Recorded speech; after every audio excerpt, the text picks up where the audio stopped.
Good afternoon, my friends, and welcome on into our special daytime stream. We're changing things up just a little bit to do something that I've been very excited for quite some time.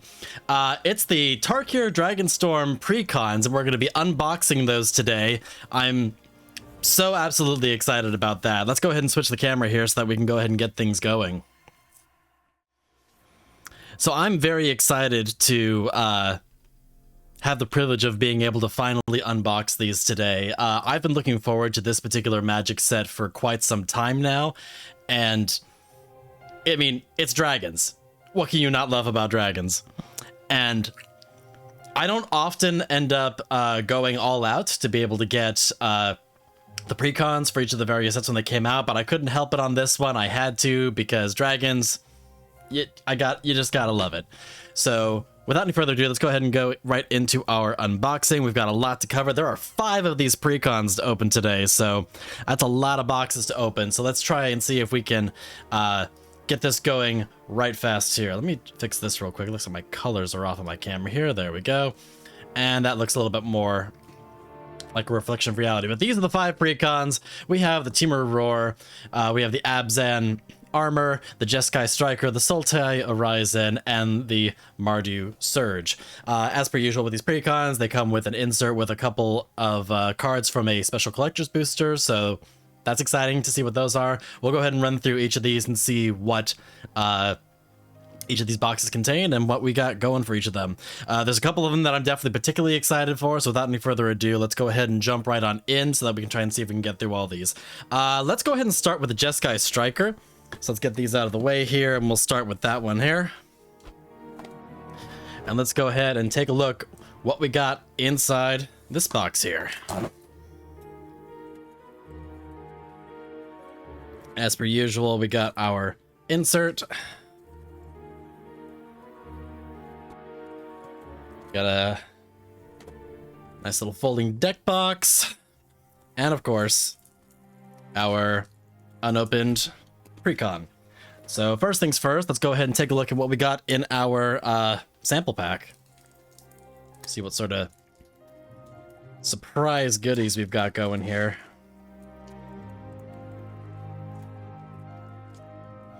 All right, in our Jeskai, we've got Taigam Master Opportunist. This is such a fun card that I'm so excited to be playing with in the new set. I've actually got a couple of these now, but that's still very exciting.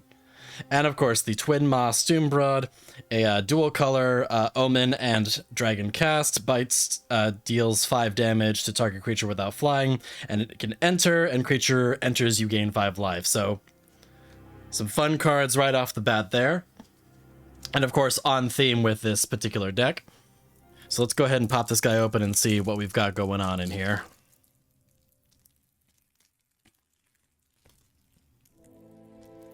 Hope everyone's having a good lunch today. I know this daytime stuff is not our usual content, but I hope it provides a little bit of entertainment while y'all are enjoying your lunch and all that good stuff. All right, so starting off right off the bat, we've got Shiko and Narset unified as our commander. It's a 4/4 for 1 colorless, a blue, a red, and a white. Has flying and vigilance and flurry, which is a mechanic that I'm seeing very common in this particular set. Whenever you cast your second spell each turn, copy that spell if it targets a permanent or player, and you may choose new targets for the copy. If you don't copy a spell this way, draw a card. So some nice card draw mechanic, and of course the copy mechanic, which is something similar for what Taigam has going for him as well, so that's a fun card. Elsha, Threefold Master. 1/1 Trample Prowess. Whenever Elsha deals combat damage to a player, create that many 1/1 monk creature tokens with prowess. So that cares about sorceries, so casts about non-creature spells to get them a little bit buffer over the course of time. We have an Aligned Heart, an enchantment with flurry. Again, lots of flurry mechanics in this set. I'm in this particular deck. I'm sensing a theme here. Aligned Heart, whenever you cast your second spell each turn, put a rally counter on this enchantment, then make a 1/1 monk with prowess for each rally counter on it. Tempest Technique. Ooh, Storm. Now there's a mechanic you don't see a lot of these days, so that's actually really cool that we've actually got that in here. Tempest Technique. It has Storm. Enchant creature you control. Enchanted creature gets +1/+1 for each enchantment you control. I can definitely see this being a card that could get abused quite nicely. Adaptive Training Post. Whenever you cast an instant or sorcery, if this artifact has fewer than 3 charge counters on it, put a charge counter on it. Remove 3 charge counters from this artifact when you cast your next instant or sorcery spell this turn. Copy it, and you may choose new targets for the copy. So nice way to get some free casting on some additional spells. Transcendent Dragon has Flying and Flash. Whenever this creature enters, if you cast it, counter target spell. If that spell is countered that way, exile it instead of putting it in its owner's graveyard, and then you can cast it without paying its mana cost. That's a fun little way to be able to say nah, and then be able to use their own spell against them. Voracious Bibliophile, Flying and Vigilance. Whenever you cast a spell with one or more targets, draw that many cards. So a nice little card draw mechanic. Caldera Pyremaw. Whenever you cast an instant or sorcery spell, put a 1/1 counter on this creature. This creature deals damage equal to its power to target opponent. Solid way to get a nice beefy dragon out there. Transforming Flourish.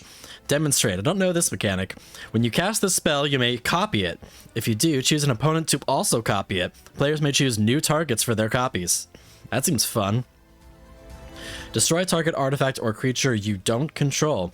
If that permanent is destroyed this way, its controller exiles a card from the top of their library until they exile a non-land card.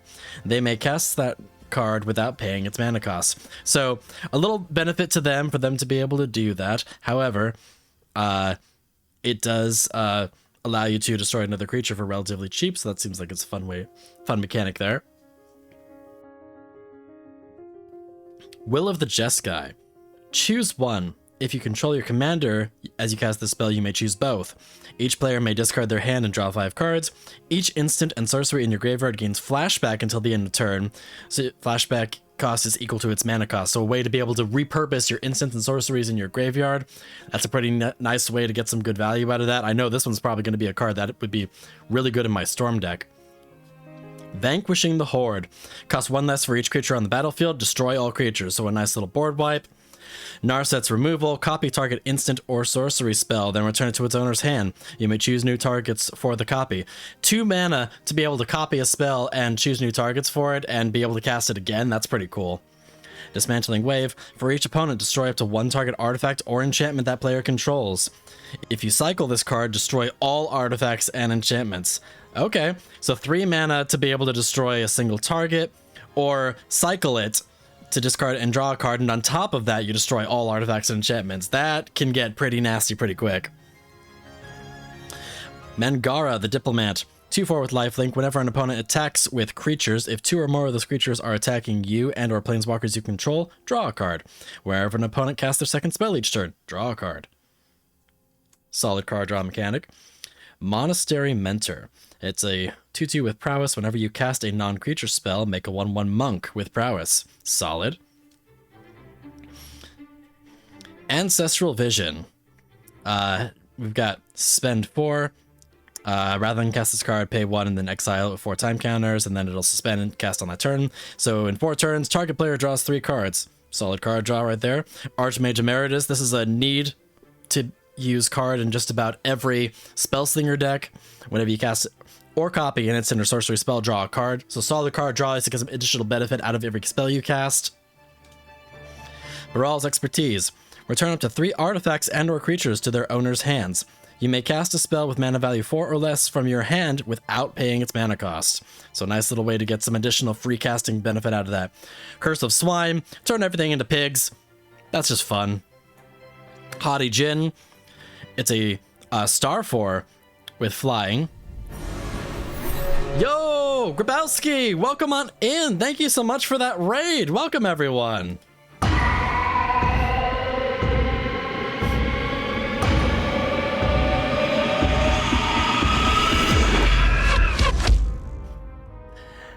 Hello, friends. Welcome on in. We're doing some unboxing on the Tarkir Dragonstorm Precons at the moment and just taking a look at seeing everything that comes in these boxes and what's going for it. So super excited about that. How are y'all doing today? Thank you so much for that raid, and thank you so much for bringing some friends on in to join us in our ventures. Hope you had yourself an awesome stream, making great content and all that good stuff. What were you up to today? We've got the Haughty Jin. It's a star 4 with flying. Creature's power is equal to the number of instant or sorcery cards in your graveyard. Instant or sorceries cost 1 less to cast, so a nice way to get some additional value out of that. Open to foil full art. Elspeth in my Mardu sample today? Oh my god. Oh, that's amazing. Oh, that's so cool. Yeah, I got a Taigam in the foil for this particular one. We have 4 more of these to open, so I'm excited to see what other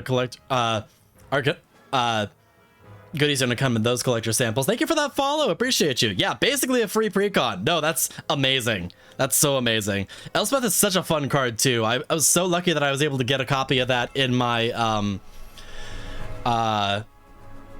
I did end up getting a play booster box for this set, which is not something I normally do, but this set was just too good. I couldn't resist, and I was just so excited for everything Dragons that it was, yes, serotonin afternoon indeed. But I happened to get a copy of Elspeth in that box too, and I just about jumped out of my chair. I was so excited. So but the full art one, that's so cool. It's such a pretty card too, and it's just such a powerful card too. So much fun. I ripped 2 CCBs and it was so worth it. Hey, there you go. You know, there's some great value in this set, and I was really happy with some of the stuff that I pulled from my box. I got a play booster box, and even just from that alone, I'm pretty sure I ended up pulling about double the value of what I ended up paying for that box. So that was just solid. So such a good feeling too. I love it. I love it so much. Where was we here? Okay, Haughty Jin. Yep, got that. Leer of Disciple of the Drowned. Spells can't be countered. Each instant and sorcery card in your graveyard has flashback. The flashback cost is equal to that card's mana cost. Wow, this is such an insane card for a Spellslinger deck. I'm actually in the process of trying to build a Storm Force of Nature deck right now, and I can see this card just being an absolute must-add to that deck, because holy cow, spells can't be countered, and you get flashback to be able to build up Storm with. Like, there's so much abuse that you can do with this card. That's amazing. Write a Replication, a kicker spell, haven't seen those in a while. Create a token that's a copy of target creature. If the spell was kicked, create 5 of those tokens instead. Holy smokes. So a nice little way to get a nice wide board really fast. Sublime Epiphany. Choose 1 or more counter target spell, counter target activated triggered ability, return target non-land permanent to its owner's hand, create a token that's a copy of target creature you control, or target player draws a card. So some good options to play with here. 6 mana is definitely a pretty high CMC, but there's a lot of value that you can get out of this card, so that's pretty awesome. Love that. Electro Dominance. Deals X damage to any target. You may cast a spell with mana value X or less from your hand without paying its mana cost. I'm sensing a lot of this theme in this deck. Everything is revolving around casting 2 spells, and this is a way to be able to get some value out of that easily by paying your high CMC for the first spell and then getting to pretty much free cast the one that follows it for whatever additional extra benefit it is. That's pretty wild. Mana Form Hellkite. I'm seeing a lot of this power creep in some of these newer decks here. 4 mana, and you're getting a lot of value for this. A 4/4 flyer. Whenever you cast a non-creature spell, create an XX Dragon Illusion token with flying and haste, where X is the amount of mana to cast that spell. Exile that token to be in the next end step. Okay, so definitely using that instant high benefit, you know, and then lose it quickly reward. I see that also in the Mardu set as well, which I'm excited to unbox a little bit later, but still, you're basically getting 2 creatures for the price of 1. And yeah, you lose one at the end of the turn, but 2 4/4s with flying until the end of your turn is, for 4 mana, is just absolutely insane. Baral and Kari Zev. First strike menace 2/4, 3 mana. Whenever you cast your first instant or sorcery spell each turn, you may cast a spell with lesser value that shares a card type with it from your hand without paying its cost. Again, free casting. If you don't, create First Mate Ragavan, a legendary 2/1 red monkey pirate creature. It gains haste until end of turn. Let's see. Explosion Expansion. This is a fun one. I have this in one of the Spellslinger decks that I built a little while back. Just a fun card. Copy target instant or sorcery with mana value 4 or less. You may choose new targets with a copy. Or there's an X spell. Deals X damage to any target. Target player draws X cards. Again, some great value in this deck. Magnus Opus. Deals 4 damage. Divided as you choose among any number of targets. Tap 2 target permanents. Create a 4/4 blue and red elemental creature token, draw 2 cards, or you can discard this card and create a treasure. So 8 mana is a pretty high CMC for what that is, but it's still a lot of really cool effects that you can get for that card. Prismari Command deals 2 damage to any target. Target player draws 2 cards and then discards 2 cards. Target player creates a treasure token or destroy a target artifact. So again, some nice choice cards with some fun effects that you can get going with those. Time Wipe. Return target creature you control to its owner's hand, then destroy all creatures. Oof. So, a nice little way to save your high-value card and then throw in a board wipe on top of that. Nutso. Velomachus Velomachus Lorehold. It's an Elder Dragon. We got white and red and 5. So again, expensive dragon, 5/5 flying, vigilance, and haste. So instant value out of that. Whenever it attacks, look at the top 7 of your library. You may cast an instant or sorcery spell with mana value less than or equal to its power from among them without paying its cost. Put the rest on the bottom of your library in a random order. That's a lot going on there for that card, but that's still a fun effect here. Viren, Voice of Duality. I think this is a reprint. I've seen this in other sets before. But Magecraft, whenever you cast or copy an instant or sorcery, it gets a buff.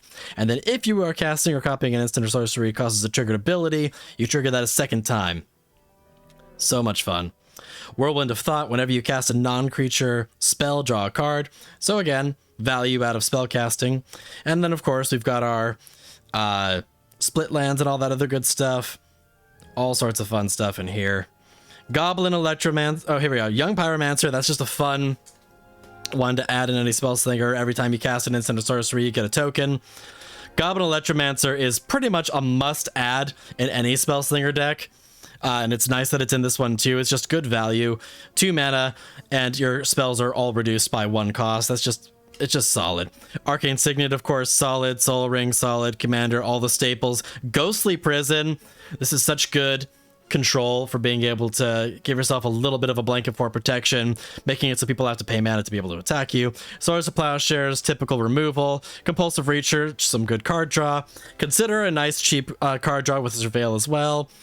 Deep Analysis. Target player draws 2 cards with a flashback, so a nice way to get some extra value out of that. Frantic Search is just so much fun. It's basically you get 2 cards for free. You draw 2 cards, you discard 2 cards, and then untap 3 lands. So basically, you practically get to free cast the spell. The reprints in these sets are insane. There's just so much value you're getting out of them. This is, I mean, apart from the fact that I was excited for dragons and everything that came with that, like that was just the other reason why I could not say no to this set. There's just so many fun reprints in here that are just, you get so much value out of, and I'm so excited for them. Opt, of course, solid, scry, and draw a card for a single mana. Ponder, another single mana. All these single mana casts here, great for spell slinging. Preordain, Think Twice. Man, these are all... I see so many of these cards that are going to probably go in other decks, because I don't know that necessarily Jeskai is normally my play colors, but I see so many good things coming out of this one. Big score. Curse of Opulence. This is such a fun card with such a fun mechanic. Whenever a chanted player is attacked, create a gold token. And gold tokens are insane because they're even higher value than treasure tokens because you don't have to tap them to sacrifice them. So if you have a deck that utilizes tapping artifacts on top of that, you can get so much value out of this card. Vathos Looting, of course, solid card draw. Gutter Snipe, a way to get extra value out of those sorceries and instants. It dealing damage to each opponent every time you cast something. And, of course, the classic Mana Geyser. Such a good card. And protects you from stacks, too, this is true. But Mana Geyser is such a good card. Add 1 red for each tapped land your opponents control. A great way to be able to just flood your mana pool and be able to just sling out spells like no one's business. Shiny Impetus, another fun goad mechanic one. Whenever enchanted creature attacks, you make a treasure token. So fun little way for you to be able to not only goad an opponent's creature, but be able to get some, treasures out of it, which is always fun. And here we are, Stormkiln Artist, another way to be able to get some high value treasures. Whenever you cast a spell, you get a treasure from it. And of course, classic, the lands and all stuff here. Words are hard. Expressive Iteration. Look at the top 3 cards of your library, put one of them in your hand, one of them on the bottom of your library, and exile one of them. You may play the exiled card this turn. So look at the top 3, put one of them in your hand, and then exile one of them. So a nice way to be able to get some value card draw for just 2 mana. Third Path Iconoclast. Whenever you cast a non-creature spell, you get a soldier. Again, extra benefit for those spells. Sling a spell, get a token. And of course your classic Mana Rocks. And it looks like we're getting down to Reliquary Tower, always a good add for these, and it looks like we're down to the lands here. And of course the fun tokens and stuff that comes in that. That's exciting. Again, I'm usually pretty much a purist when it comes to my Precons. I like to at least try them once vanilla before I tear them apart and start utilizing them in other decks, but this one in particular, there's just so many high value cards in this deck that I'm just like, I'm already thinking of what decks these are going to go into, and I'm so freaking excited for it. All right, what are we going to open up next? Let's pop open the Abzan next. Abzan Armor. This one seems like kind of a fun build. It's I'm not normally one who's necessarily goes for the whole turn toughness into power mechanic, but I'm still curious to see how they end up going about it in here, so let's take a look and see what we got.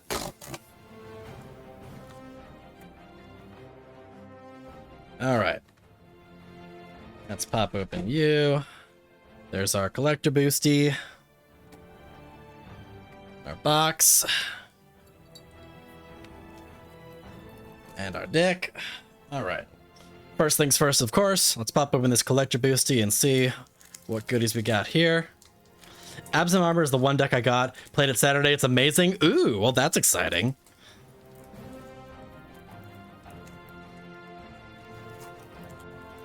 It does seem like it has some fun things going for it. I mean, honestly, all the dragons in this set are just wonderful and offer so many interesting utilities that are just so fun to play with. Let's see. Ooh, we've got a Laced Prowler, 5/5 for 4 mana, again with this power creep. When this creature enters, you may mill cards equal to the number of lands you control. Tap 2, exile from your graveyard, put X 1/1 counters on target creature, where X is the number of land cards in your graveyard. Ooh, okay. So in a deck with like land recursion and stuff like that, I can see that getting pretty nasty pretty quick. And then we've got the Armament Dragon. It's an Abzan, 3/4 with flying. When this creature enters, distribute 3/1/1 counters among 1, 2, or 3 target creatures you control. Okay, I think I have this card in regular, but I love, again, these dragon prints are so pretty. Like these framed ones are just so dang pretty. Like the art in this set is the other thing that's just been astounding me. There's just some absolutely gorgeous artwork in this set. I know art has definitely been one of the things that has made Magic the Gathering so appealing for such a long time, but like this set is like the cream of the crop on that front. There's just so much pretty artwork in this set. All right. Abzan, what do we got here? We've got Felothar the Steadfast. 4 mana, he's an 0/5. Each creature you control assigns combat damage equal to its toughness rather than its power. Okay, so that's the toughness mechanic we saw. Creatures you control can attack as if they didn't have Defender. So nice little way to do some slamming with your walls. And then you can tap 3, tap it, sacrifice another creature to draw cards equal to the sacrificed creature's toughness, and then discard cards equal to its power. That's okay, so in a deck full of walls, that's some solid card draw mechanic right there. Love that. And here's our Beator. The Precon version of him. That's going to be flying and lifelink, a 3/5 for 5 mana. At the beginning of your end step, put a number of 1/1 counters on up to 1 other target creature you control equal to the amount of life you have gained this turn. Return up to 1 target creature card with mana value less than or equal to the amount of life you lost this turn from your graveyard to the battlefield. Okay, so for every life you gain, you get some recursion. For every life you gain, you get counters. For life you lose, you get recursion. I mean, that seems like a fun mechanic that you can play with. It's a little bit different. It's not something you normally see a lot of in Abzan per se, but like I can see that being kind of a fun mechanic to kind of play around with. Protector of the Waste. The dragon is actually disappointing. Yeah, I can see that. It's definitely one that it's not necessarily a straightforward mechanic to be able to play around with, but I can definitely see some ways that you can have some fun with it. Protector of the Wastes. Yeah, if you look at the whole deck, the dragon feels like it's meant for another deck. That's fair. I can definitely see that. Protector of the Wastes, 5/5 with flying. When this creature enters or becomes monstrous, exile up to 2 target artifacts or enchantments controlled by different players. Okay, so some nice removal options. Reunion of the House. Return any number of target creature cards with total value 10 or less from your graveyard to the battlefield. Exile Reunion of the House. Okay, 7 mana is a pretty hefty price of entry to be able to do this, but any number of target creature cards. Oh, shoot. But in a deck of all walls with total power 10 or less, that's a lot of value you're going to be getting out of that, because that's, if you have a whole bunch of like 0s and 1s of creatures, that's a lot of stuff that you're about to be pulling right back to the field right there. So okay, in the right build, I can see that being insane. Jaws of Defeat. Whenever a creature you control enters, target opponent loses life equal to the difference between that creature's power and toughness. Again, a way that you can abuse that, get some high toughness, low power creatures, and you're just pulling away at people's life. Tip the scales. Sacrifice a creature. When you do, all creatures get -X/-X until end of turn. So again, caring about toughness to be able to eliminate some creatures, and minusing is always a good removal mechanic because it gets around things like indestructible. Will of the Abzan. Choose one. If you control a commander, you may choose both. Any number of target opponents each sacrifice a creature with the greatest power among creatures they control and loses 3 life. Brutal. And return a creature card from your graveyard to the battlefield. Okay, so a little way to be able to say, you lose your creature, I get mine back though. That's rude. Let's say Arbor Adorant, add 1 mana of any color, add X mana of any 1 color, where X is the greatest toughness among other creatures you control. Okay, so solid mana dork with a way to be able to get some added value with more creatures you have in play. Canopy Gargantuan, another dragon. 7/7 for 7 with flying and ward 2. Again, with this power creep. At the beginning of your upkeep, put a number of 1/1 counters on each other creature you control equal to that creature's toughness. Okay. On the beginning of your upkeep.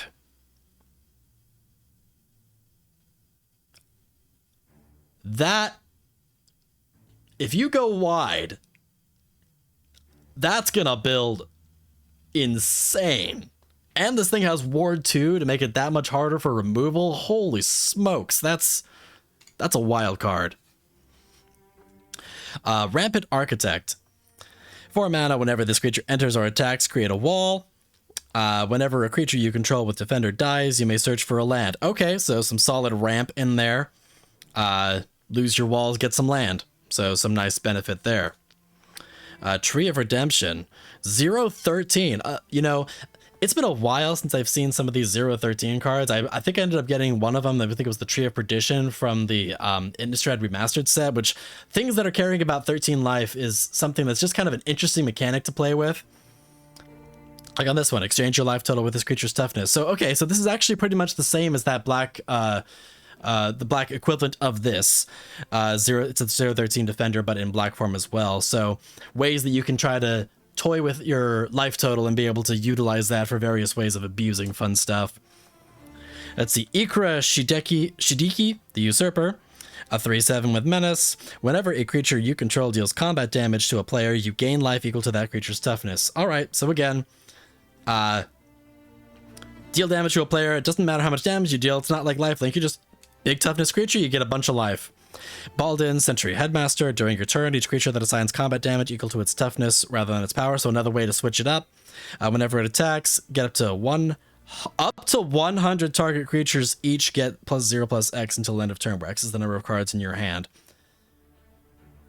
The fact that it would need to specify up to 100 creatures is kind of wild to me. Expel the Interlopers. Choose a number between 1 and 10. Destroy all creatures with power greater than or equal to the chosen number. He is the Sentry Headmaster. Herdmaster. I mean, that is fair. I didn't think about it that way, but that's an absolutely valid point. But that is just kind of funny to me, that the fact that they would actually have to specify that number on a card. You know, I'm thinking about the people going into their infinite combos and getting like 1,000 creatures on the board. And it's like, nope, only matters for the first 100. Indomitable Ancients, just a big old tree. Rock's Faithmender. If you would gain life, gain twice that much life instead. Holy smokes. Shalai, Voice of Plenty. You, planeswalkers you control and other creatures you control have hexproof, so some solid protection mechanic there. Wakestone Gargoyle, Defender and Flying. Creatures you control with Defender can attack this turn as if they didn't have Defender. Wall of reference at the beginning of your end step. You can gain life, a lot of life gain depending on power. Holy smokes. Welcoming Vampire. This is a reprint, a solid one. Whenever one or more creatures you control with low power enters, you draw a card. Another Precon with Zetalpa Primal Dawn. This came also in the Velociraptor deck, which is one of my favorite dinosaur decks. This is such a powerhouse of a card. A 4/8 flying, double strike, vigilance, trample, and indestructible. Yeah, it's got a high barrier to entry at that 8 mana CMC, but holy smokes, this is a powerful card. Every time I get that card on the field, people get concerned real quick. Arastra, solid board protection. People cast spells, you get spiders. Assault formation. Each creature you control is so another wall one. Buffs and way to make defenders able to attack. Hornet Nest. Here we go. Whenever this creature is dealt damage, create a 1/1 green insect token with flying and death touch. It's got 8 toughness. Then you deal damage. Oh, that's true. Oh my god, that makes it even more powerful in this deck. Oh, that's disgusting. I didn't even think about that. Oh my god. Hornet's Nest, solid go wide with some death touch insects. Seedborn Muse, untap all permanents you control during each other player's untap step. Okay, so nice little way to keep your board available at all times. Sylvan, Kiritid, Defender and Hexproof. It's a nice little mana dork. Towering Titan comes in with X home counters, where X is the total toughness of other creatures you control. Sacrifice a creature with Defender. All creatures gain Trample. Nice little Trample enabler. Anguish Unmaking. Exile target non-land permanent. You lose 3 life. Okay, so good. Interaction removal. Dragon Lord Dromoka. This spell can't be countered. It has flying and lifelink, and your opponents can't cast spells during your turn. Solid blanket for protection. Your turn. Sorry, no interaction for you. Fabro Elder. Vigilance. Could choose 1/1 for each color among permanents you control. For each color among permanents you control, add 1 mana of that color. Okay, I can see this actually being. This is a decent mana draw card, but I can also see this being even more effectively utilized in, like, say, a Wooburg deck. I actually already have an idea in mind of a deck that this could go really well in. Ah, Shadrix. Oh, Shadrix. We love Shadrix. 5 mana for a 2/5 with flying and double strike. At the beginning of combat, you can choose 2. Target player makes an Inkling. Target player draws a card and loses life, and target player puts a 1/1 on each creature they control. Such an abusable card. So much fun. Sidar Kondo of Jamura. It has flanking. I don't know. Actually, that's not a mechanic I've seen before.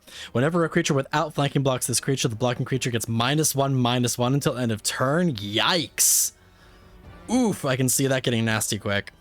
Creatures your opponents control without flying or reach can't block creatures with power 2 or less. And in a wall deck, that's just nasty. Colfiner's Urn. Whenever a creature with toughness 4 or greater is put into a graveyard from the battlefield, you can exile it. At the beginning of the end step, if 3 or more cards have been exiled with this artifact, sacrifice it. If you do, return those cards to the battlefield under their owner's control. Oh, okay, so 3 mana for some decent recursion? That seems kind of fun. Staff of Completion. Okay, so a bunch of different options that you can utilize it for by paying some life. Destroy target permanent you own. Pay 1 mana of any color. Proliferate. Draw a card. Or pay 5 mana, untap this artifact. I can see this getting so abused in so many different ways. Weathered Sentinels, Defender Vigilance, Reach, Trample with a 2/5 for 3 mana. That's wild. Oh yes, whenever this is a reprint. Whenever this creature can attack players who attacked you during their last turn, and whenever this creature attacks, it gets +3/+3 and indestructible. That's wild. The staff also feels off in this deck. He works with the second commander. Pretty good though. Yeah, I can absolutely see that, especially being able to trigger that life loss requirement for that particular triggered ability. No, I can definitely see that getting abused very nicely. All right, and then of course you've got your dual lands and all that other good stuff here. Arcane Signet, Soul Ring, Command Tower, all the classics. Nice Fleece Ram. At the beginning of your upkeep, you gain a life. Okay, so just you get a life each turn. Slaughter the Strong. Each player chooses any number of creatures they control with total power 4 or less and sacrifice all other creatures they control. Okay, so a nice little choice removal. Swords to Plowshares, classic. Wall of Omens. When this creature enters, draw a card. Okay. Wing Mantle Chaplain. Defender. This creature enters, make a bird. With flying for each creature with Defender you control. Whenever another creature you control with Defender enters, make a bird. Okay, so just cover the board in birds. Mind the scenes. Creatures you control have Skulk, which means they can't be blocked by creatures with greater power. In a wall deck? That's disgusting.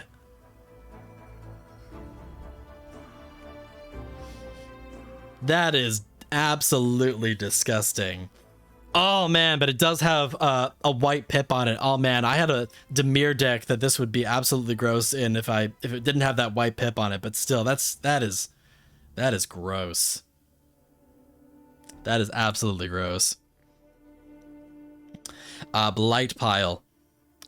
Each opponent loses X life, where X is the number of creatures with Defender you control. That's also disgusting. Feed the Swarm classic, Infernal Grasp classic. Wall of Limbs. Whenever you gain life, put a 1/1 counter on this creature. Sacrifice this creature. Target player loses X life, where X is this creature's power. In a life gain deck, I can see this getting disgusting really quick. Arboreal Grazer. When the creature enters, you can put a land card from your hand onto the battlefield tapped.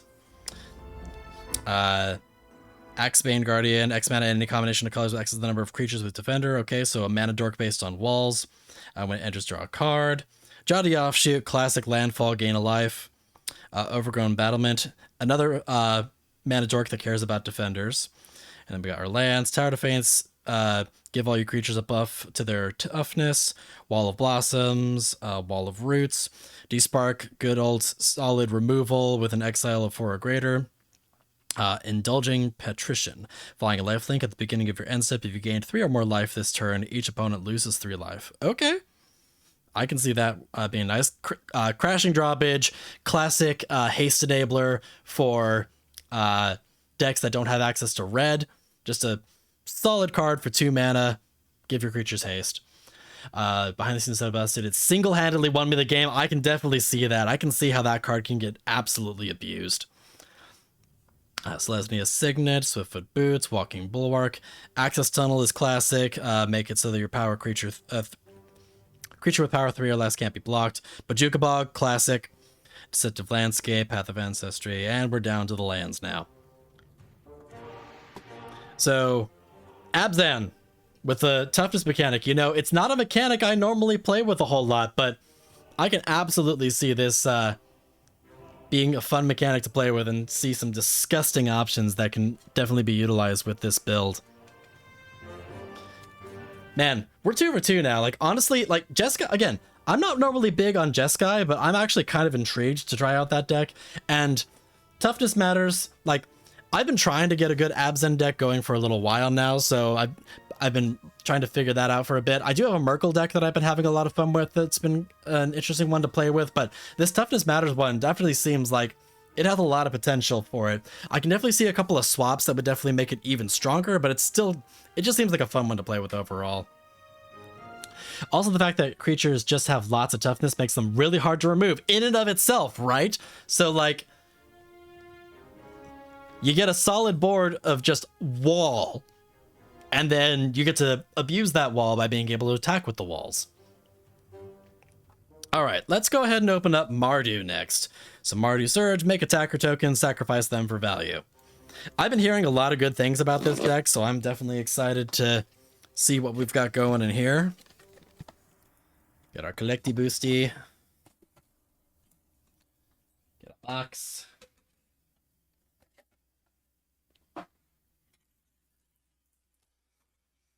Alrighty. Running out of space for all these bloody boxes here. Alright, first things first, let's take a look at our Collecti Boosty.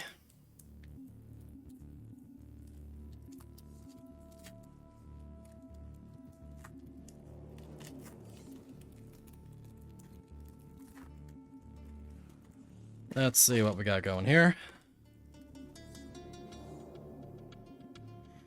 We've got...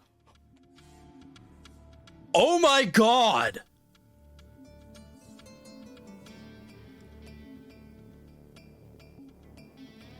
I've been wanting this card so freaking badly.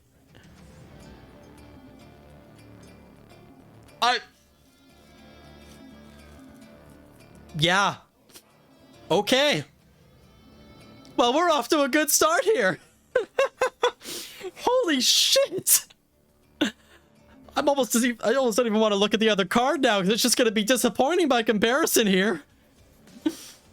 Another Twin Maw Stormbrew with the pretty art, which is really cool too, but holy shit, freaking Draco Genesis. Let's fucking go. Oh my god. Oh man. Wow.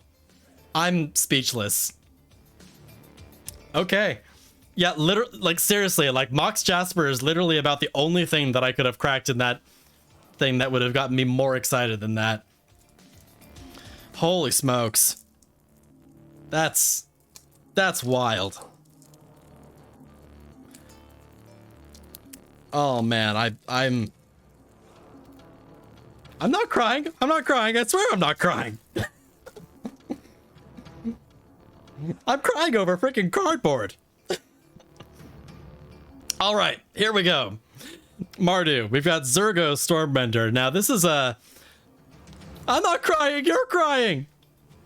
I swear it's fine. It's fine. Oh my god.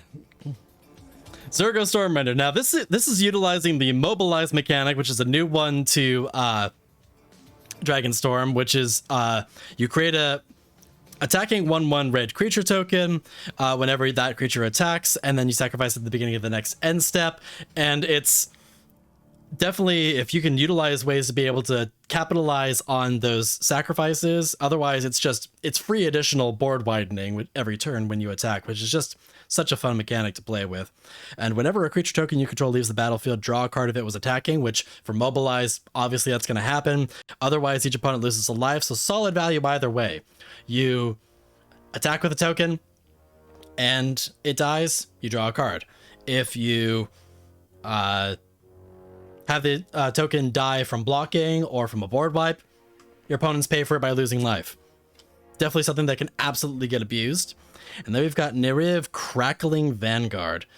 I love the foil on this too. God, this is such pretty art. And mind you, I'm a little biased because we've got a purple dragon here, and I'm always all for anything purple. So, you know, win-win there. 4/4 with flying and death touch. When it enters, make 2 gobos. When it attacks, exile a number of cards from the top of your library equal to the number of differently named tokens you control. During any turn you attacked with a commander, you may play those cards. Okay.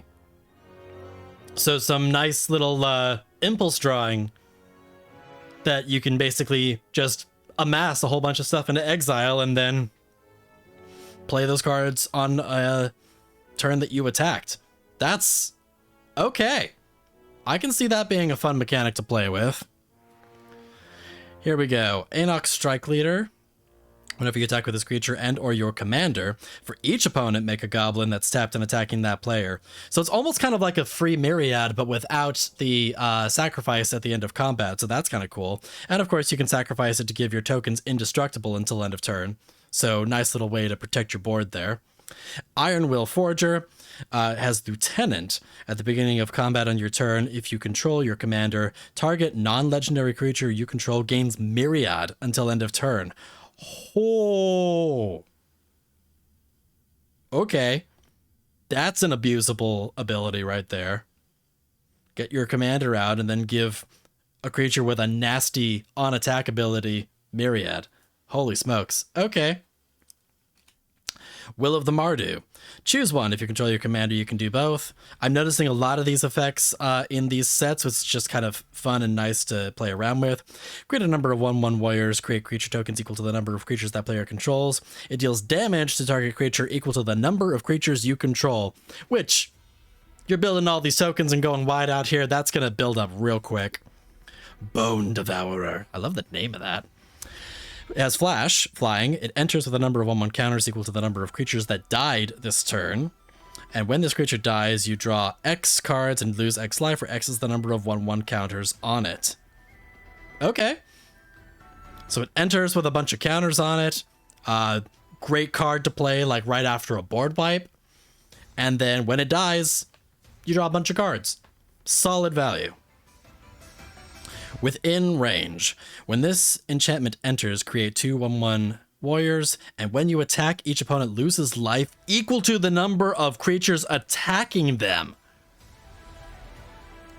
That's wild. So basically, you attack, have the potential to deal your attack damage, and then you deal damage just for the sake that they're attacking in the first place. So basically, no matter what, it's like a, guess what? You're taking damage. That's wild. Oh, that's a fun one. Goldlust Triad. It has flying and myriad. When the creature deals combat damage to a player, create a treasure token. Now see, this is a card that Anok Strike Leader can absolutely abuse. No, sorry, not that one. What's the other one? Sorry, the Iron Will Forger, excuse me. At the beginning, so essentially giving it myriad, and then throwing out a bunch of attackers and then just spawning out a crap ton of treasures. That's wild. Infantry Shield. Equipped creature has Menace and Mobilize X, where X is its power. So whenever it attacks, you create a number of attacking warriors equal to its power. And I can see that being something that can get pretty nasty pretty quick too, especially if you put this in like a Voltron deck. Nice little way to get some additional value out of that as well. Redoubled Stormsinger. Whenever this creature attacks, for each creature token you control that entered this turn, create a tapped and attacking token that's a copy of that token. Blah, blah, blah. Let me try reading that one more time. Whenever this creature attacks, for each token you control that entered this turn, create a tapped and attacking token that's a copy. Oh, so basically it'll double your mobilized tokens. Okay. So nice little way to get some additional value out of that. Adeline, Resplendent Cathar. As Vigilance, its power is equal to the number of creatures you control. So again, with Mobilize, boom, you're just going to go wide and make this thing a beefy hitter. And for 3 mana, that's a solid value. And whenever you attack, for each opponent, make a human token that's tapped and attacking that player or planeswalker they control. Okay, so essentially, you put this on the field and then you attack. It doesn't even have to be attacking with this creature. It's just when you attack, you get three humans if you're playing Commander. That's wild. And these ones do not have to get sacrificed at the end. Angel of Invention. Flying, Vigilance, Lifelink. It has Fabricate 2, so when this creature enters, put 2 1/1 counters on it and create 2 servos. Other creatures you control get +1/+1. That's a solid Angel. It's only a 2/1, but it does have Flying, Vigilance, and Lifelink, and for 5 mana, that seems like some pretty solid value. Especially, this is something that I can see getting pretty nasty in like a Flicker deck. Commander's Insignia. Creatures you control get 1/1 for each time you've cast your commander from the command zone this game. Some nice little way to get some value if your commander is getting removed a lot. Guess what? Your creatures are going to start getting beefier. Divine Visitation. If one or more creature tokens that would be created under control, that many angels with flying and vigilance are created instead. I feel like this is a reprint. This sounds familiar, but this is just solid because you're going to make a token. Guess what? You get an angel instead. Emeria Angel, classic. Play a land, get a bird. Grand Crescendo, classic. Tap X to get a bunch of citizen tokens. Hero of Bladehold. It has Battle Cry. Whenever this creature attacks, each other attacking creature gets 1/0 until end of turn. And whenever it attacks, you get some soldiers. Hour of Reckoning. It has Convoke, destroy all non-token creatures. Solid board wipe and can be very one-sided if you got a board full of tokens. Absolutely fun. Man, there's a lot of mythics in this deck. Legion loyalty. Creatures you control have myriad? I mean, it's 8 mana. That's an expensive drop. But everything gets myriad. That's, oh my god, my brain would melt just trying to keep track of everything with this card. But that is wild. Selfless Spirit, sacrifice a creature you control. Okay, so nice little board protection. Sun Titan, classic. When it enters or attacks, gets some recursion. Takasha's Welcome. Whenever one or more creatures you control with mana value 3 or less enter, draw a card. Only triggers once a turn. Okay, so don't get a lot out of it, but every turn you make a token, you get to draw a card, so that's cool. Twilight Drover. When tokens leave the battlefield, put a 1/1 counter on this creature, and then you can remove a couple counters to make a spirit. Solid. We love us a Sun Titan. Sun Titan is just, it's a classic. We love it. Also, welcome on in, Steph. Thank you so much for joining us. Chittering Witch, classic. Make some rats. Eliminate the competition. Additional cost, you can sacrifice X creatures to destroy X creatures. Gix, Yawgmoth Praetor. I am shocked that this got included in a precon. Whenever a creature deals combat damage to one of your opponents, its controller may pay 1 life if they do draw a card. Discard X cards. Exile the top X cards of target opponent's library. You may play lands and cast spells from among cards exiled this way without paying their mana cost. Absolutely wild. I know, Gix has been included in this precon. You pay 10 euros for Gix? Yeah, I know, this is wild. I am shocked that they included that in a precon. Mindblade Render. Whenever opponents are dealt combat damage, if any of that damage was dealt by a warrior, you draw a card and lose a life. Okay, so some good card draw. Ophia the Mancer. At the beginning of each upkeep, if you control no snakes, make a snake with Death Touch. Yeheni, Undying Partisan. Whenever a creature an opponent controls dies, put a 1/1 counter on Yeheni. Sacrifice another creature to give it indestructible. Solid. Grenzo, Havoc Razor. Whenever a creature you control deals combat damage to a player, choose one. Go target creature that player controls, or exile top card of that player's library until end of turn. You can cast it and spend mana as if it were any color to cast that spell. That's a lot of value for 2 mana. That's solid. Because whenever a creature you control, so you can just pretty much goad someone's board potentially. For 2 mana, that's insane. Legion Warboss. At the beginning of combat on your turn, create a goblin. That token gains haste until end of turn and attacks this combat. Ogre Battle Driver. Whenever another creature you control enters, that creature gets 2/0 and gains haste until end of turn. Siege Gang Commander. When this creature enters, create 3 goblins. Sacrifice a goblin to deal 2 damage to any target. Some good gobos in here, right? Tempt with Vengeance. This is such a fun card. Tempting Offer. Create X/1/1 Elemental creature tokens with haste. Each opponent can also create X/1/1 elemental creature tokens with haste. And for each opponent who does, you get to create that many more.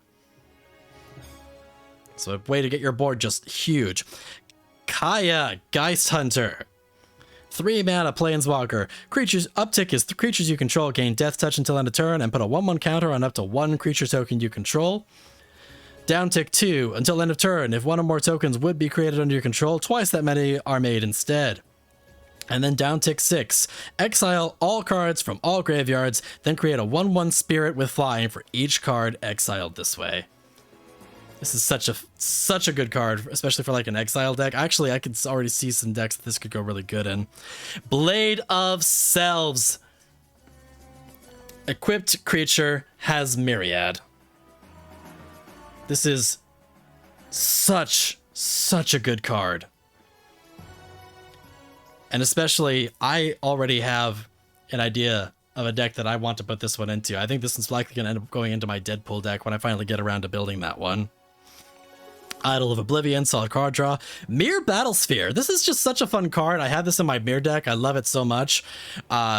It's kind of nice seeing mirrors coming back now and then because like mirrors hold such a special place in my heart. I love those little guys, and Mirror Battlesphere is just a classic way to go wide real quick and then get some extra value by tapping some mirrors and being able to just give it +X+O and give it some additional oomph. Solemn's Sad Robot, classic. And here we got our good old lands with Castle Ardenvale in there, which is nice, and Castle Embereth, both solid utility lands. All of our good dual lands and such here. Vault of the Archangel, such a good card. 4 mana to give your creatures Death Touch and Lifelink until end of turn. Just it's so good. Windbrisk Heights, of course, another good one. Hideaway 4. You can play the exile card without paying its mana cost if you attacked with 3 or more creatures this turn. So get a bunch of attackers out, potentially free cast a high value card. Shadow Summoning, make some spirits. Lightning Greaves, classic. Skull Clamp. This deck also came with Skull Clamp. There is so much value in this deck. Holy shit. And of course, the 3 staples. Gold Knight Commander, whenever another creature you control enters, creatures you control get +1/+1 until end of turn, which in this deck is just amazing. I know, I'm still waiting for mine too. I can't wait until it finally arrives. Lingering Souls. Release the dogs to make some doggos. Stroke of Midnight. Destroy a target non-land permanent. Its controller makes a human. Swords, classic. Bastion of Remembrance, classic.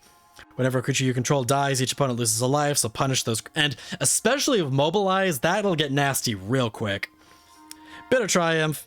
Discard a card to pay 3 life to destroy a creature. Solid removal. Deadly Disputes. Solid card draw. Morbid Opportunist. Solid card draw. Viscera Seer. Always good to have some scry, and by sacrificing a creature that way. And also, if you have the Mobilize, that's a nice way to get some extra value by sacrificing it before it goes away at the end of turn. Get a bunch of scrying in. Abrade. Solid removal. Beetleback Chief. When this creature enters, make some goblins. Loyal Apprentice. It has Lieutenant at the beginning of combat on your turn. You can make a Thopter that gets haste until end of turn. Nice. Just if you control your commander, you get a Thopter. So just free Thopter. And then, of course, your Triland. Aran, Belia's Ruin. Sacrifice another creature, put a 1/1 counter on each creature you control for 2 mana. That's wild. And especially in this deck, there's so many ways that I can see you getting a lot of value out of that with those temporary creatures that you're going to get rid of. Thales, Reverent Medium. At the beginning of each end step, make a spirit with flying, where X is the number of tokens you created this turn. So make a bunch of tokens, get a bunch of free spirits. That's amazing. Felbar Stone, classic. Classic Mana Rocks. Bajuka Bog, classic. And we're getting into the lands. Holy smokes. I'm actually legit excited for this deck. This is another one. I think I'm gonna have to play it vanilla before I start tearing into it, because like that seems like so much fun. Also, Steph, you missed this earlier, but this was the pull we got from that collector boosty from this deck.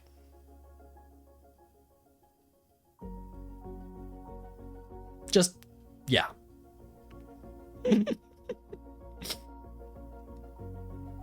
So, I'm a little excited. All right, 2 decks left. I think we're going to go Sultai, and then we'll open up the Tamir, which is another one that I want to play vanilla, because it has all the dragons in it, which is the one that I'm the most excited about. All right, Sultai Arisen, fill the graveyard, return with zombie druids. So some nice little land recursion, which is a fun mechanic that I've been wanting to get a chance to play with for a little while, and having the Precon kind of gives it a nice solid baseline for that. It's been something I've been interested in toying around with for a little while now. All right, let's see, get all that stuff out of here. I'm running out of room for all these boxes. All right, got our decky deck. All right, first things first. Let's see what we got here.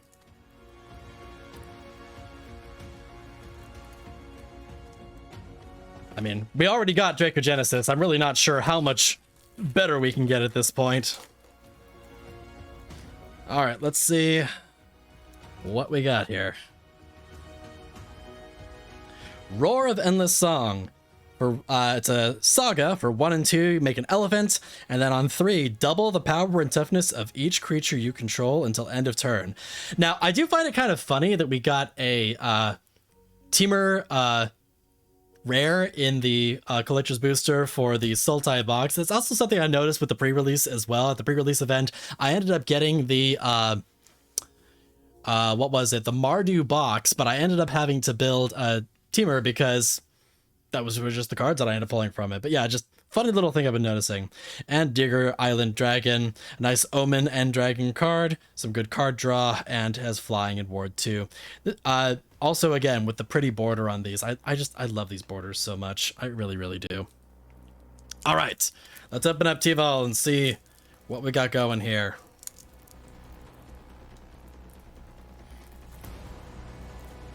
Got 2 more decks to go, and we've got little time to go through it, so let's see if we can try to breeze through these. All right. Table, the balanced scale. It's a flying with 4/4, and whenever it attacks, mill 3 cards, then you can return a land from your graveyard to the battlefield tapped. Whenever 1 or more cards leave your graveyard, create a 2/2 black zombie druid creature token. Justin Jones did a great job on those showcase frames. They're so pretty. Honestly, I mean, honestly, the art in this set overall is just insanely pretty, but these frames, like, they're something else. Kozig, Sibzig Champion. Once during each of your turns, you can cast a creature spell from your graveyard by exiling 3 other cards from your graveyard in addition to paying its other costs. Whenever 1 or more creatures you control enter, if one of them entered from a graveyard or was cast from a graveyard, put 2 1/1s onto Cotis. So again, castings from your graveyard get benefits for it.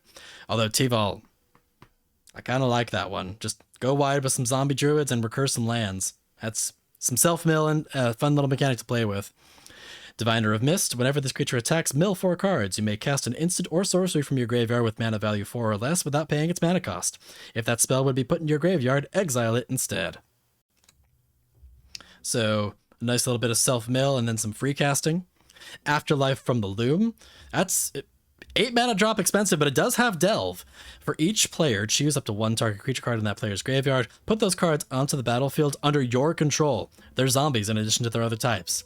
Yoink! Mine now. Tivol's Judgment. Whenever 1 or more cards leave your graveyard, choose 1 that hasn't been chosen this turn. Draw a card, make a treasure, make a zombie. Solid. So again, getting some extra benefit from those recursions. Welcome the Dead. Draw 2 cards, discard a card, and lose 2 life. Create X, black zombie, choking creatures. Or X is the number of cards that were put into your graveyard from your hand or library this turn. Okay, so if you're milling or discarding, get a bunch of zombies. And it has flashbacks, so you can cast it more than once. Floral Evoker, Landfall. Whenever a land you control enters, put a 1/1 counter on this creature. Discard a creature card, return target land from your graveyard to the battlefield tapped. So, lose a creature, recur some land. And with the other recursion that is in this deck, losing that creature is not even necessarily a big deal because you might get it back later anyways. Steward of the Harvest. When this creature enters, exile up to 3 target land cards from your graveyard. Creatures you control have all activated abilities of all land cards exiled with this creature. Nasty. That's nasty. I can see this absolutely getting abused because it just says land cards. It doesn't. It means that if you discard a utility land of some sort, you're about to give all your creatures a ridiculous amount of value. Not to mention the fact that pretty much by exiling those cards, you do turn all your creatures into mana dorks as well. This is absolutely busted, and I'm here for it.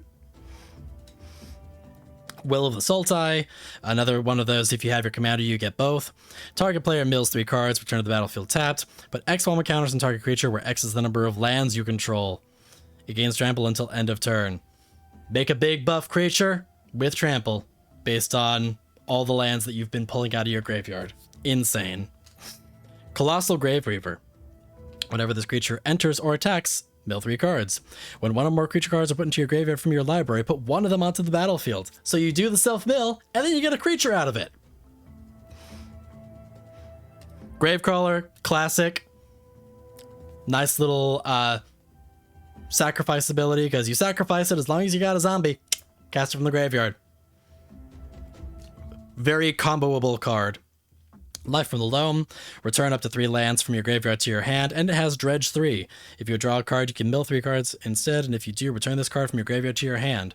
So, get some self-mill in, bring this to your hand, and basically end up getting some land recursion on top of it. That's a beautiful, beautiful card. Casualties of War, classic Golgari board removal. Pretty much just destroy one of everything. Amphin Mutineer. I have this card in my pirate deck. This is such a fun card. When it enters exile up to one target non-salamander creature and they get a salamander instead. And it has Encore. So you can exile it from your graveyard and basically do the same effect again to each opponent. River Kelpie. Whenever this creature or another permanent enters from a graveyard, draw a card. Whenever a player casts a spell from a graveyard, draw a card. And it has Persist. So nice little way to be able to recur and get benefits from it by drawing some additional cards on top of it. Holy... Delphi Voidwalker in a Precon? I'm sorry, what?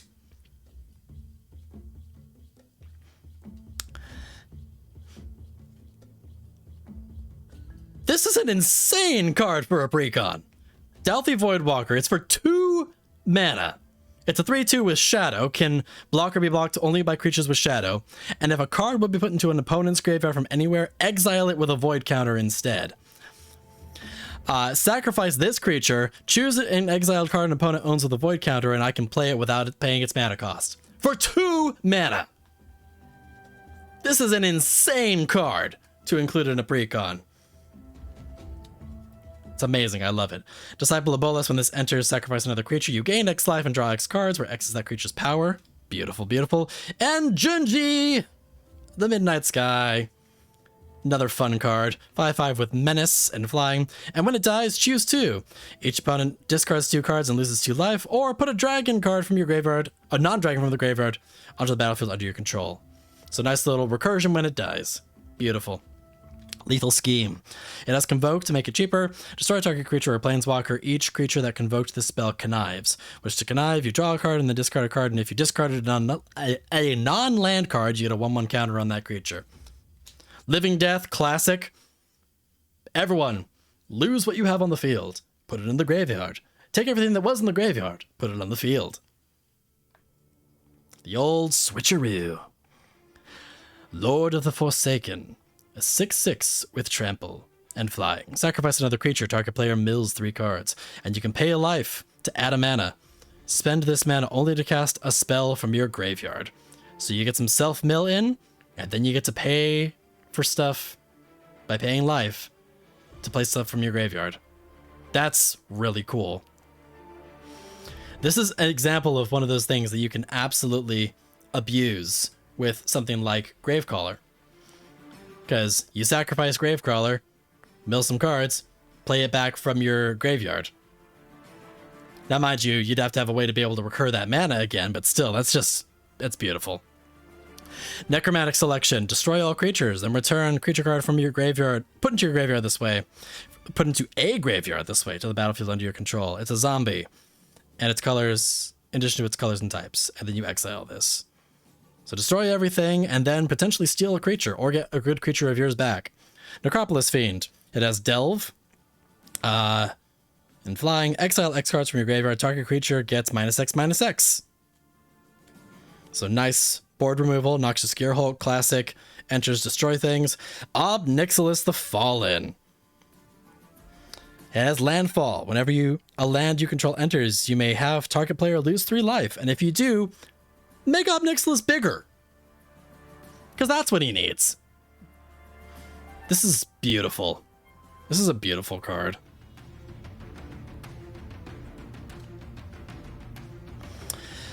Tysugr, the Golden Fang. Human Shaman.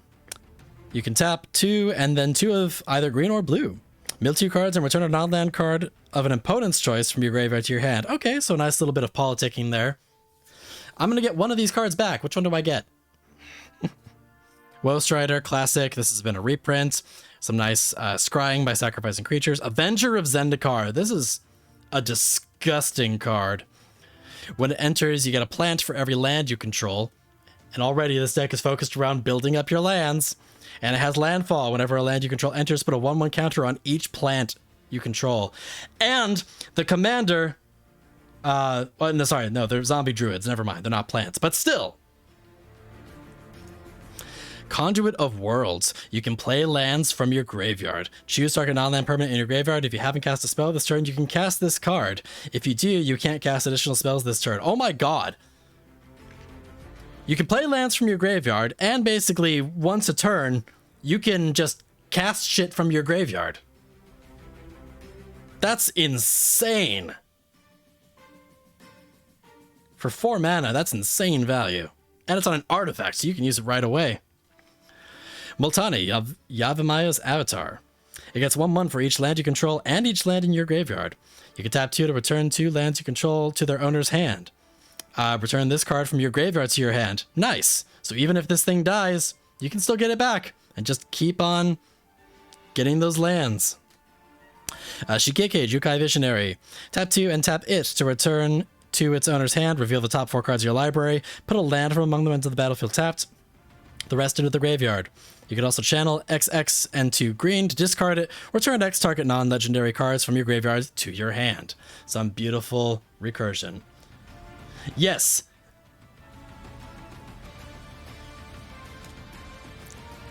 We put Conduit of Worlds in a Precon.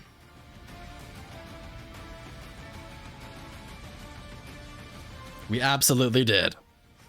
Consuming Aberration, Classic Horror. Its power and toughness are equal to the number of cards in your opponent's graveyards, and whenever you cast a spell, opponents reveal cards until they reveal a land, and then put those cards in the graveyard. So some opponent mill in here too, to be extra spicy and extra mean.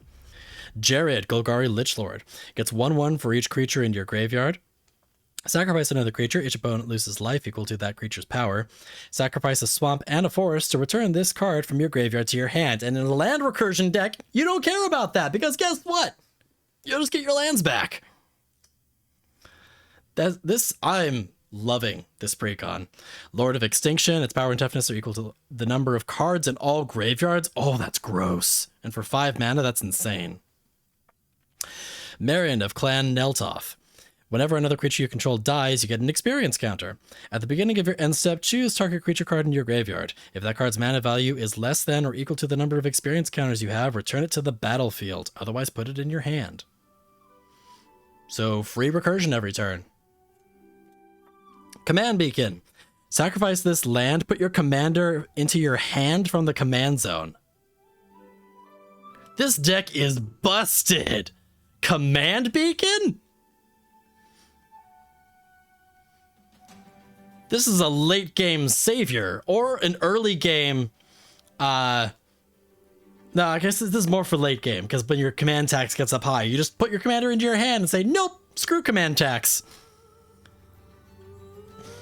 Crypt of Agadim. Add 2 black for each black creature card in your graveyard? Oh my god.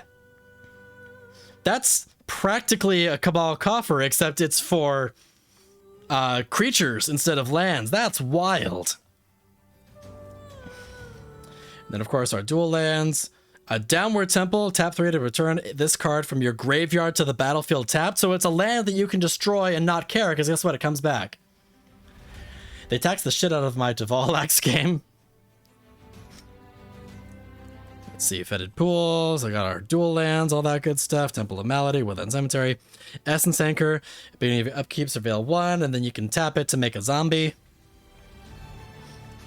Arcane Signet, Soul Ring, Command Tower, the classics. Forbidden Alchemy, look at the top 4 cards of your library, put one of them in your hand and the rest in your graveyard. And it has Flashback. Hedron Crab with Landfall, a land, makes target player mill. Treasure Cruise, classic. Nice card with Delve that lets you draw 3 cards. I have this in my pirate deck as well. Wonder. This is a beautiful card to have in this deck because you want it in your graveyard. Phyrexian Reclamation, another insane card. Resummon Skeleton, solid for being able to have a free sack creature. Citrus Supplier, when it enters, mill 3 cards. Victimize, solid recursion as well. Kashala Skimmer, whenever a card leaves your graveyard, draw a card. Nice. Crawling Sensation, on your upkeep, mill some cards. Whenever one or more lands are put into your graveyard, make an insect. Cultivate, classic. Farseek, classic. Grapple with the past, mill 3 cards, and then you return a creature or land to your hand. Harrow. Sacrifice a land, search your library for up to 2 lands, and put them onto the battlefield. Note that it does not say tapped. Sacrifice a land, put 2 lands untapped onto the battlefield. You do have to be basic, but still. Rampant growth. They got and Soccer Trap. There's all the ramp in this deck. Holy crap. Satyr, Wayfinder, Springbloom, Druid. There is so much ramp in this deck. Tear Asunder, classic removal. Timeless Witness. When it enters, return a card to your hand. Reveal top 5 cards of the library. Put a creature or land from among them into your hand. Nyx Weaver, mill 2 cards. Exile this creature to return a card to your hand. Putrefy, classic removal. Skull Prophet, nice little mana dork with mill. Millikin, mill a card, add a mana. Cephalid Colosseum. Tap it to add a blue and deal damage to you. It has a threshold. Tap 1, sacrifice this card to have a player draw 3 cards and discard 3 cards. Activate only if you have 7 or more lands in your graveyard. Right? This deck is insane. We got all these our dual lands and all the other stuff. Let's see. Memory to Folly, bring a land to your hand, Varied Landscape, and we're down to the regular lands and stuff here. Holy smokes. Okay. Well, I was in the process of working on building a Sultai deck, and now I'm thinking I might just have this deck and just add a couple of cards to it, because holy smokes. This deck is wild. All right, last one. Oh, we are running low on time, so we definitely got to breeze through this last one. But this one is the one that I've been the most excited for. The Temur Roar. Ramp mana and summon dragons. Now, it's crazy because the Sultai deck was already rampy enough as it is. I'm curious how much rampier we can get, because this is getting insane. These Precons are absolutely busted, and there's just so much value that you are getting out of them. Temur is broken. That's what I keep hearing. And the wild thing is that I also, in my pre-release, I got the booster Ureni, which is probably one that's going to wind up going in this deck too, which I'm super excited for. All right, last sample pack. Let's see how it goes. Serialized Monkseek. I said it. All right, let's see. We're hearing those good vibes, Grabowski. Let's see what we got going here. All right. Whew. Let's see what we got. We've got Felithar, Dawn of the Abzan. When it enters or attacks, you can sacrifice a non-land permanent, and when you do, put a +1/+1 counter on each creature you control. I do already have one of these, but I don't have the full art showcase of this, and this is a very pretty full art for it, so that is really cool. And a Sonic Shrieker. Mardu, when this creature enters, it deals 2 damage to any target, and you gain 2 life. If a player is dealt damage this way, they discard a card. So, close. Still good, still some fun, good cards, but no Mox Jasper, unfortunately. Nevertheless, let's take a look at what we've got in Temur.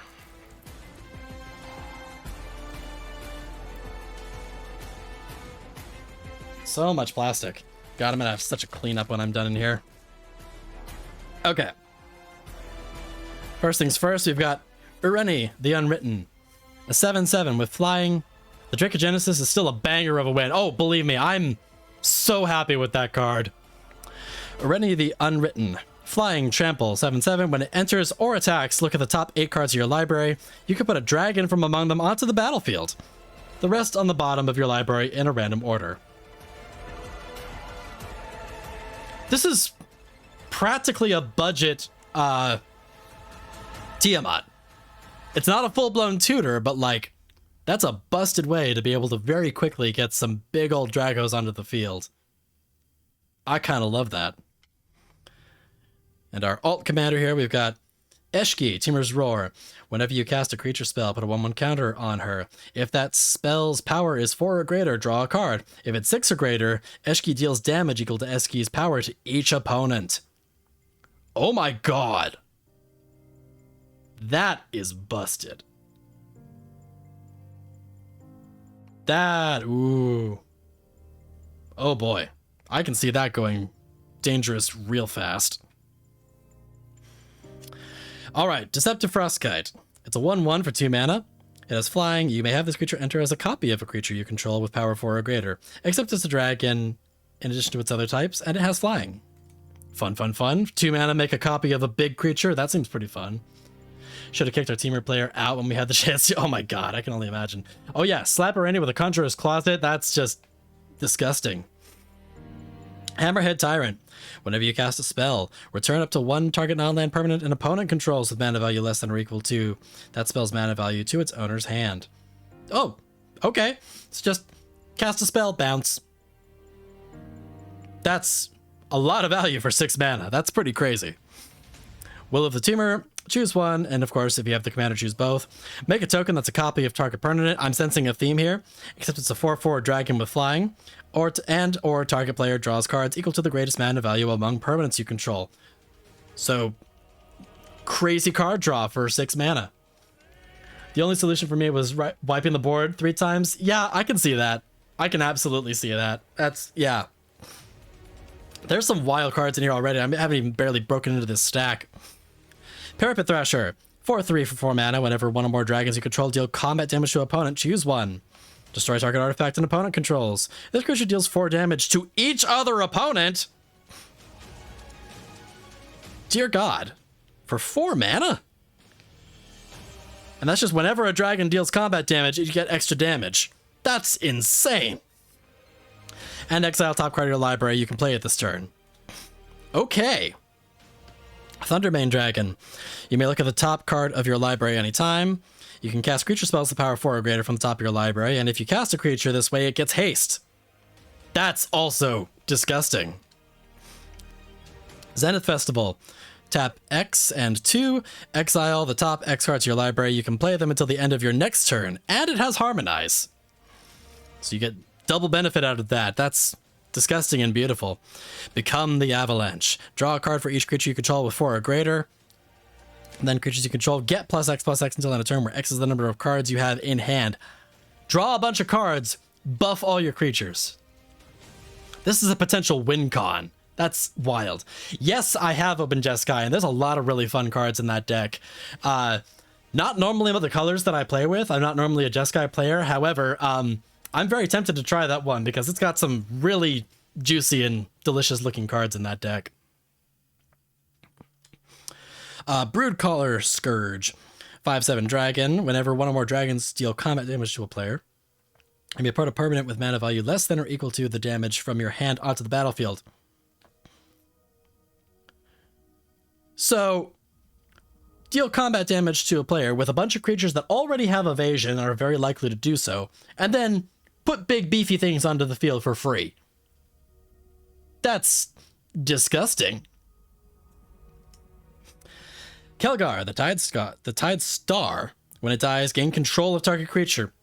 That's such a blue card. That is such a blue card.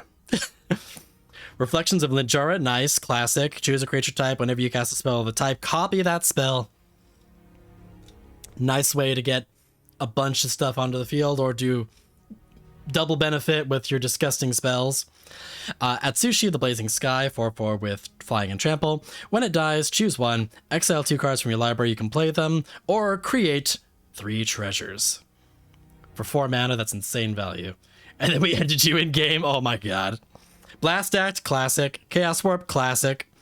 Dragonmancer Outcast, 1 mana. At the beginning of your upkeep, if you control 6 or more lands, create a 5/5 dragon. I'm sorry, what?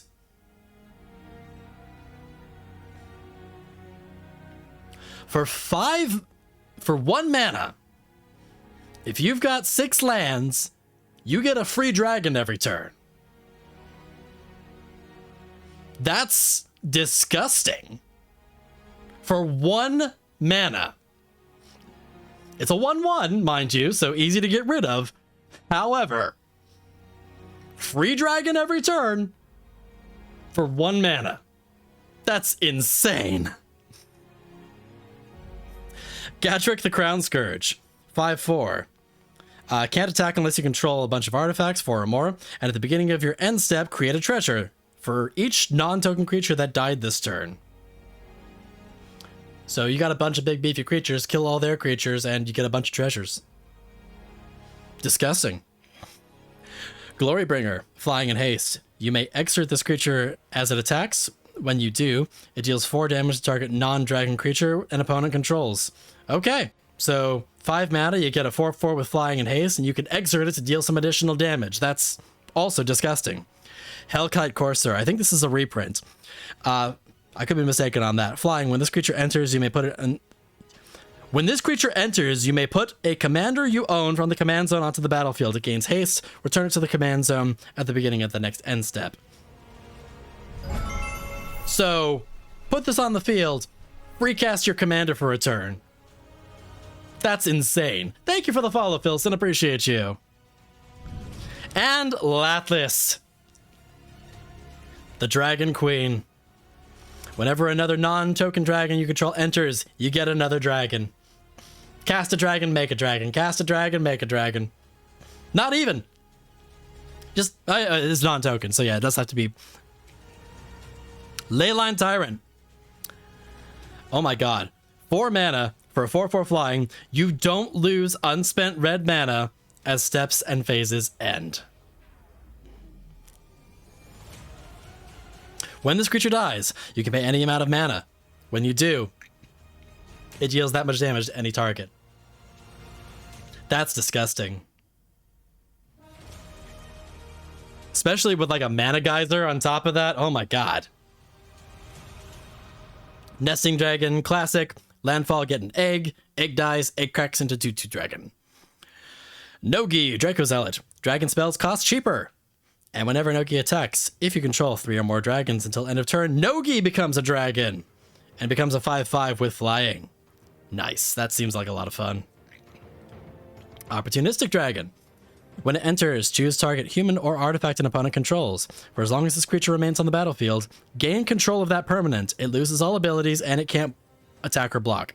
Okay. So, you have a human or an artifact that I don't like. Guess what? Yoink. It's now useless and it's on my side of the field. This deck is like 30 dragons in a deck list, but the ramp part I was expected is kind of missing. Yeah, I'm not seeing a lot of ramp yet, but still, even so. Scourge of the Throne, classic. This is a reprint, 6 mana. It has Dethrone, so it gets a 1/1 counter if it's attacking the player with the most life or tied for the most life. When it attacks for the first time each turn, if it's attacking a player with the most life, untap all attacking creatures, and you get a second combat phase. This is such a gross card. Skargan Hellkite. 4/4 with Riot. Has flying. This creature deals 2 damage, divided as you choose among 1 or 2 targets. Activate only if this creature has a 1/1 counter on it. Spit Flame, 4 damage to target creature. Whenever a dragon you control enters, you may pay 1. If you do, return this card from your graveyard to your hand. 1 mana recursion for a 4 damage burn. Okay, 3 mana is a kind of hefty price for that, but still. Getting access to it multiple times, that's pretty nice. Storm's Wrath, 4 damage to each creature and each planeswalker. Okay. Now, for 4 mana, damaging everything? That's kind of gross. Stormbreath Dragon, flying, haste, and prot white. And it has Monstrosity 3. When this creature becomes monstrous, it deals damage to each opponent equal to the number of cards in that player's hand. You got big hands? Guess what? You're going to take a bunch of damage. Torian Mauler, classic. The good old changeling that just, whenever an opponent casts a spell, it get bigger. Beautiful card. Territorial Hellkite, flying in haste for 4 mana. It's a 6/5. At the beginning of combat on your turn, choose an opponent at random that this creature didn't attack during your last combat. This creature attacks that player this combat if able. You can't choose an opponent this way. Tap this creature. Okay, so it's cheaper because you don't get to choose who you attack with it, but still, 4 mana for a 6/5? Gross. Thunderbreak Regent. Whenever a dragon you control becomes the target of a spell or ability an opponent controls, this creature deals 3 damage to that player. Oh, you want to interact with me? Burn. Vengeful Ancestor, classic. Whenever this creature enters or attacks, goad something. And whenever a goaded creature attacks, it deals 1 damage to its controller. So guess what? Your creature goaded, and now it's going to burn you. Varric's Blade Wing. It's kicker. Wow, creature with kicker. I haven't seen those in a while. When Varric's Blade Wing enters, if it was kicked, create a 4/4 copy of it, basically. Okay, so you get a 4/4 for 4 mana with flying, and if you play a kicker of 3, you get an additional 1. That's pretty disgusting. So for 7 mana, you get 2 dragons. Frontier Siege. As it enters, choose cons or dragons. For cons, at the beginning of each of your main phases, add 2 mana. Okay, so there's some of that ramp right there. First main 2, second main 2. Or dragons, whenever a creature you control with flying enters, you may have it fight a creature you don't control. Also gross. Zavala's Stampede. Council's Dilemma. Starting with you. It's a vote card. Each player votes for wild or free. Reveal cards from the top of your library until you reveal a creature for each wild vote. Put those creatures onto the battlefield, then shuffle the rest into your library. You may put a permanent card from your hand onto the battlefield for each free vote. So basically it's the game of what's in my hand versus random. Gotta go. Sounds good, Steph. We'll catch you later. Thank you so much for popping on in. Artaka, classic. Dragons get double strike. Dragonlord Artaka. When it enters, deal 5 damage. Is divided as you choose among its same number target of creatures or planeswalkers your opponents control. So, big dragon, and it damages a bunch of stuff. Harbinger of the Hunt, classic. You get some tap abilities to deal some damage to creatures either with or without flying. Sarkhan Soulflame, a dragon cost reducer. And whenever a dragon you control enters, you can have it become a copy of it until end of turn. That's pretty gross. Especially you get some big old Dragos on the field there. Temur Ascendancy. Creatures you control have haste. And whenever a creature you control with power 4 or greater enters, you can draw a card. That's some decent value for 3 mana. Dragon's Horde. Whenever a dragon you control enters, put a gold counter on this. Remove a gold counter, draw a card. And it's a mana rock. Beautiful. Steel Hellkite. Disgusting. This is such a disgusting card. 5/5 with flying for 6 mana. You can buff it for 2 mana and tap X, destroy each non-land permanent with mana value X whose controller was dealt combat damage by this creature this turn. I attack you, I destroy all your stuff. Disgusting. Here we go. Here's our dual lands. Haven of the Spirit Dragon. Tap 1, add 1 mana of any color for a dragon. Okay, and it's already a untapped land. And you can sacrifice it to return target creature or Ugin from your graveyard to your hand. That's disgusting. That's a recursion land that comes in untapped. That can also tap for any color if it's a dragon. That's so much value. Classic Wolf Run, classic. Mosswort Bridge, another way to be able to free cast some cards if you got big beefy cards already. So much good stuff in here. Yavimaya Coast, yep, all these other dual lands. Dragon Tempest. Whenever a creature you control with flying enters, it gets haste. Already gross. And whenever a dragon you control enters, it deals X damage to any target, where X is the number of dragons you control. This is an uncommon? That's insane. Because you're already going to have a bunch of dragons out on the field, and now you're just going to get extra value out of them whenever you cast them. That is disgusting. Breaching Dragonstorm. When it enters, exile cards from the top of your library until you exile a non-land. You can cast it without paying its mana value if it costs less than 8. If you don't, put it in your hand. When a dragon enters, return this to your hand. That's, again, potentially you get to cast a free card for 5 mana. And then if a dragon enters the field, you get to do it again. That's so much value out of that. Temple of the Dragon Queen. As this enters, you can reveal a dragon. It comes in tapped unless you reveal a dragon. And as it enters, choose a color. Okay, so it's just basically a choose a color land. That's kind of fun, you know. Those lands are always kind of interesting. I always find it hard, especially in tricolor decks, just trying to keep track of which lands are which color. Stormstreak Feral, classic, encroaching. These are a couple of these in the deck. Again, the Omen and Dragon card, depending on which side you do. Encroaching Dragonstorm. There's some of that ramp again. 4 mana. You get to search for 2 lands, put them on the battlefield, and if a dragon enters, you get to do it again.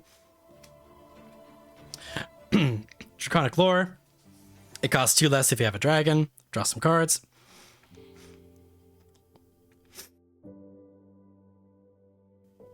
Rapid hybridization, destroy target creature, they get a frog. Oops.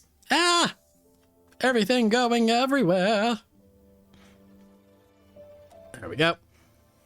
Reality shift, exile a creature, and they manifest from their library. Dragonlord Servant, classic. The good old Gobbo Shaman that makes dragons cost less.